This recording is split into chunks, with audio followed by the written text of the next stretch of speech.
Visitation rights order அப்பாவுக்கு கொடுத்தாச்சு. அந்த ஆர்டர் கிடைச்சதுக்கு அப்புறம் அந்த குழந்தைய அப்பா, தாத்தா, பாட்டி, அத்தை அப்படின்னு சொல்லி அத்தனை பேரும் போய் பார்க்கலாமா? அதே ஆர்டரை வச்சுக்கிட்டு அதே ஆர்டரின் கீழே தினம் அந்த குழந்தையோட ஃபோன்ல பேசலாமா அப்படின்னா கண்டிப்பா முடியாது.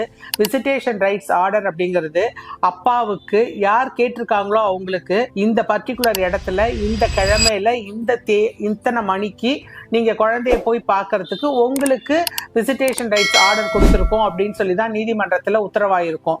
நீங்க இத்தனை பேருக்கும் தாத்தா பாட்டியெல்லாம் சேர்ந்து பார்க்கணும் அப்படின்னு சொல்லியிருந்தா அதை நீங்க பெட்டிஷன்லேயே கேட்டிருக்கணும். தாத்தா பாட்டிக்கும் விசிட்டேஷன் ரைட்ஸ் ஆர்டர் வேணும் அப்படின்னு சொல்லி நீங்க பெட்டிஷன்ல கேட்கணும். நீங்க பெட்டிஷன்ல கேட்காம தாத்தா பாட்டி எல்லாம் போய் சேர்ந்து பார்க்குறதுங்கிறது முடியாத ஒரு விஷயம்.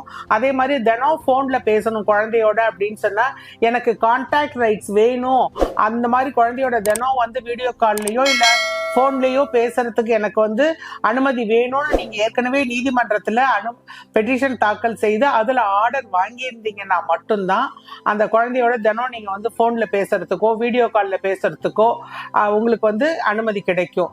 இது எல்லாத்தையுமே ஒரே பெட்டிஷன்ல நீங்க கேட்கலாம். ஆனா அது எல்லாத்துக்குமே நீங்க அனுமதி பெற்றிருக்க வேண்டும்.